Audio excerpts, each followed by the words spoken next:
जीव, ठीक आहे. अंतकरण प्रतिबिंबित चैतन्य, अंतकरण कुटस्थला धरून जरी जीव म्हणत असले तरी मग चिदाभासाला, त्या प्रतिबिंबाला, आभासाला जीव अशा प्रकारचं म्हणतात. मग त्या आभासाचं तोंड आत्म्याकडे व्हायला पाहिजे ना. मग त्याचं तोंड कुणीकडे असतं? बरंच त्याचं तोंड मनाच्या अधीन असतं. मन जिकडे तिकडे ते जातं आणि हे मन आत कधी घुसतच नाही. मन बाहेर जातं. बाहेर जायला त्याला इंद्रियाला बरोबर घेऊन जावं लागतं. आणि मग इंद्रियाची जी तोंड आहे ना ती करण्याचा आवाज फेकितो.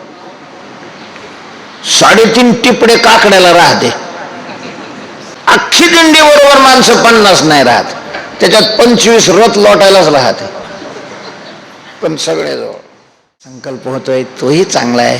पण मग साधू संतांनी जसं अशा प्रकारचं जायचं सांगितलेलं आहे तसं जावं ना. फल पदरात पडलं पाहिजे ना. नुसतेच नाटकं काय कामाचे?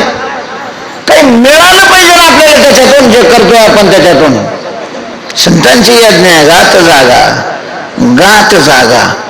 गायला महाराज गाणारे पैसे जिकडे मिळतात त्या सप्त्याला जातात. ते दिंडी बरोबर गायला ते आराम करू. भजन आणि कीर्तन हा आता उद्धाराचा मार्ग नाही राहिलेला. पैसे कमवायचा मार्ग झालाय, प्रतिष्ठा कमवायचा मार्ग झालेला आहे. काय फरक आहे सांगा ना वाजंत्र्यामध्ये वाजवणारा गाणाऱ्यामध्ये राहिलाय. आता उगा आपल्यातलेच आहे तसं म्हणायचं नाही. आम्ही आपलं स्पष्ट बोलतो, शिव्या देते माग लोक, काही ठीक आहे, काय शिव्या द्या, काही करा.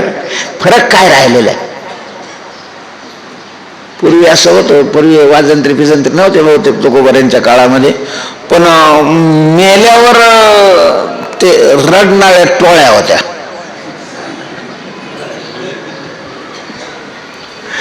आणि मग ती जशी परिस्थिती असेल तशा ते टोळ्या लावायचे.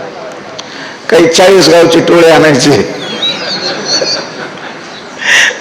मग त्यांचं ते ठरवून द्यायचं किती तास आवाज किती करायचा.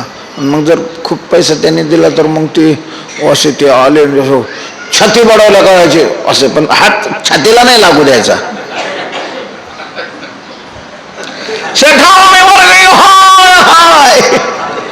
मोले घातले रडाया. काय फरक राहिलाय महाराज आपल्या परमार्थामध्ये आणि त्या प्रमाणामध्ये? कधी करणार आपण स्वतःच्या उद्धाराकरता परमार्थ?